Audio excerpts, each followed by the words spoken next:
আসসালামু আলাইকুম। সবাই কেমন আছেন? আশা করি সবাই ভালো আছেন। আমিও আল্লাহর রহমতে আপনাদের দোয়ায় ভালো আছি।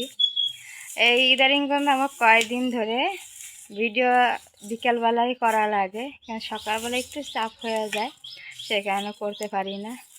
তো আজকে বিকালে রান্না করব দিনাজপুরে, এটা বগুড়া সব এলাকায় খায় ডিম আলুর ডাল। তাই ডিম আলুর ডাল কিন্তু এখানে কিন্তু খুবই একটা পছন্দের খাবার।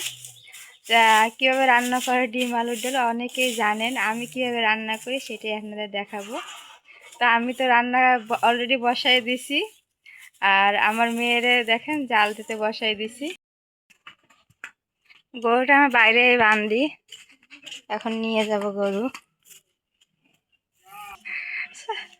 যে দড়ি ছাড় দিছে আর দৌড় মারছে, দেওয়ার সাথে সাথে পানি খাওয়া হয়ে গেছে, এত আর পানি পিপাসা রাখছে।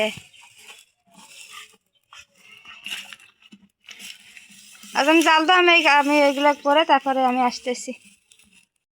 এই যে আমার আলুগুলো কিন্তু সেদ্ধ হয়ে গেছে, আলুগুলো নামাই ছিঁড়ে নিব। কি করেছে ওই হাত পড়বে, দেখেন কি বদমাইশি করতেছে। এখানে ডিমগুলো ভাজে নিব, যেহেতু আমরা 5 জন সেই জন্য 5টা ডিম নিচ্ছি, আর আলুগুলো ছিঁড়ে নিচ্ছি। এখানে ডিমগুলো ভাজে নিচ্ছি, আর এখন ঝাল পেঁয়াজ ভাজছি। আমি কয়টা দারচিনি দিয়ে দিলাম, অল্প একটু গরম মশলা,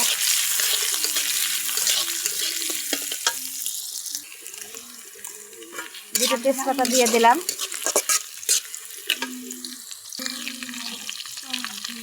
এখন আদা রসুন বাটা দিয়ে দিলাম।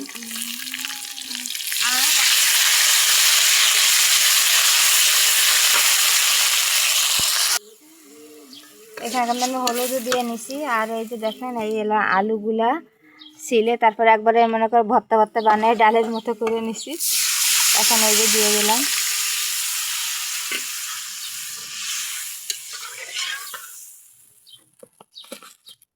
লবণ দেওয়া হয় নাই, লবণও দিয়ে দিচ্ছি।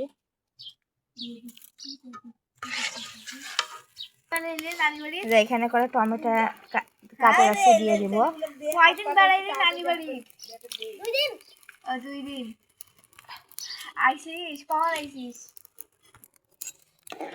এখানে কিছু পোলাও চাল আমি রান্না করে নিচ্ছি, এটা কালকে সকালে আমার মেয়ের আমি ফ্রাইড রাইস করে দিব, সেই কারণে। এই যে আমার ডিম আলু ডাল কিন্তু হয়ে গেছে, দেখেন আমার রাত্রের তরকারি হয়ে গেল। এই ডিম আলুর ডাল কিন্তু খাইতে কিন্তু খুবই ভালো লাগে, আর এটা ডিম আলুর ডাল বলা হয়, মানে আলুটা সিদ্ধ করে একটা ডালের মতো, মানে ভর্তা ভর্তা করে পানি করে, তো সেই কারণে এটাকে ডাল বলা হয়, ডিম আলুর ডাল। খুবই একটা জনপ্রিয় খাবার, আর খাইতে কিন্তু খুবই ভালো লাগে। কে কে খাইছেন অবশ্যই একটু জানাবেন, আর যদি ভালো লেগে থাকে অবশ্যই চ্যানেলটা সাবস্ক্রাইব করবেন, আর লাইক দিয়ে পুরো ভিডিওটা দেখবেন। সবাই ভালো থাকেন, সুস্থ থাকেন, আল্লাহ হাফেজ।